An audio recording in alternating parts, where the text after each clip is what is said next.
Prime Minister Boris Johnson,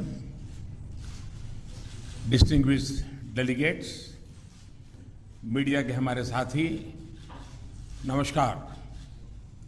सबसे पहले मैं प्रधानमंत्री बोरिस जॉनसन और उनके डेलीगेशन का भारत में हार्दिक स्वागत करता हूं।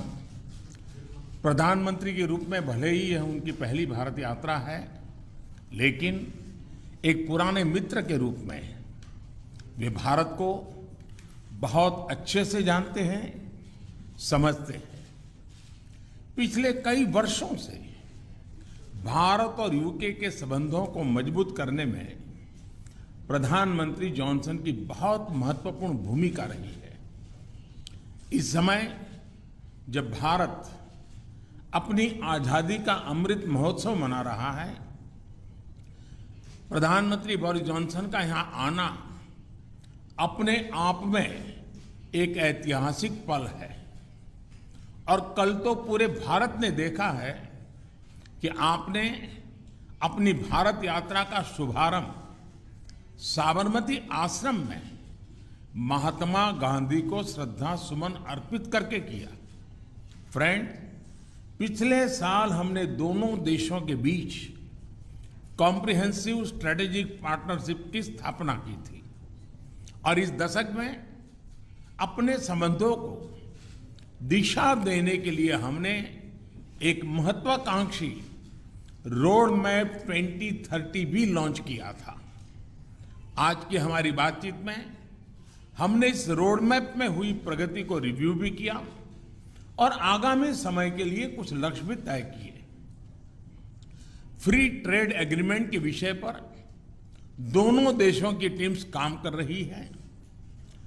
बातचीत में अच्छी प्रगति हो रही है और हमने इस साल के अंत तक एफटीए के समापन की दिशा में पूरा प्रयास करने का निर्णय लिया है।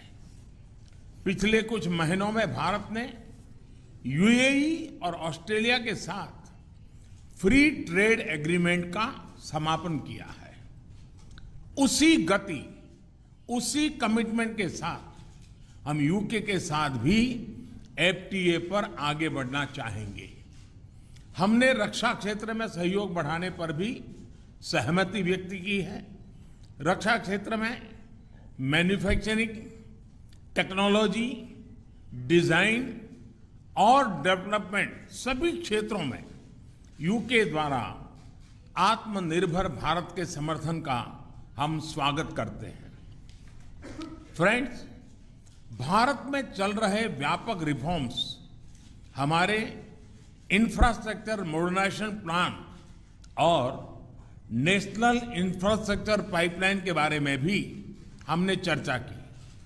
हम यूके की कंपनियों द्वारा भारत में बढ़ते निवेश का स्वागत करते हैं और इसका एक उत्तम उदाहरण हमें कल गुजरात में हालोल में देखने को मिला।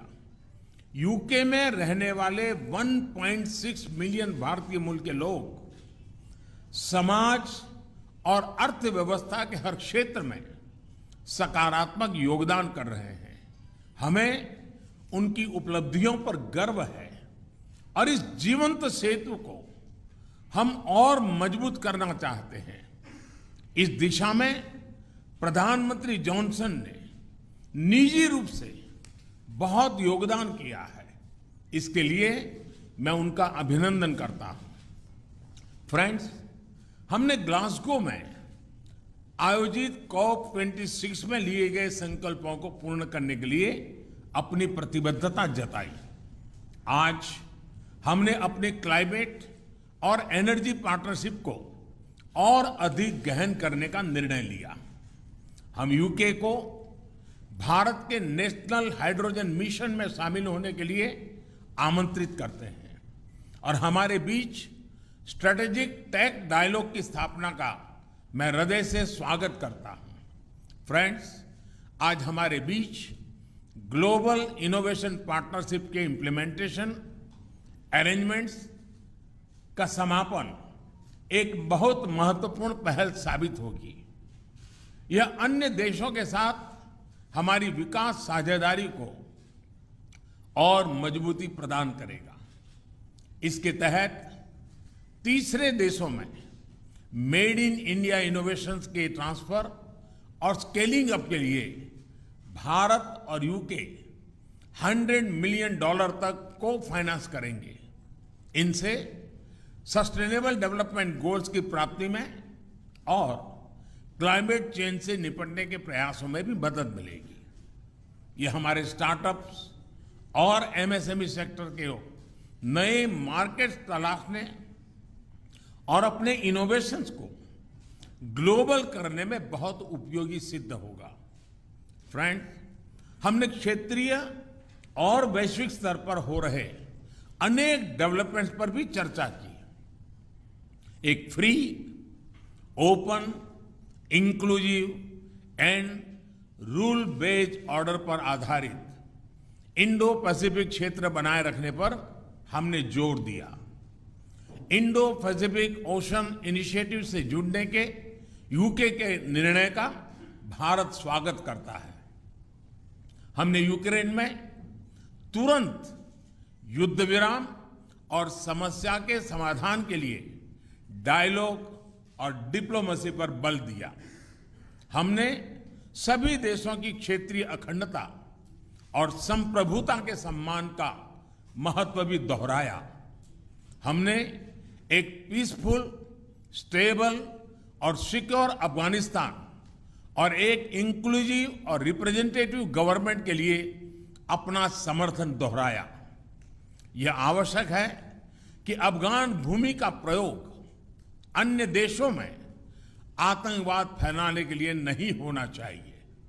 एक्सेलेंसी, आपने हमेशा भारत और यूके के संबंधों को मजबूत करने के लिए विशेष प्रयास किए हैं। इसके लिए हम आपका अभिनंदन करते हैं। एक बार फिर आपका और आपके प्रतिनिधिमंडल का भारत में हार्दिक स्वागत है। बहुत बहुत धन्यवाद।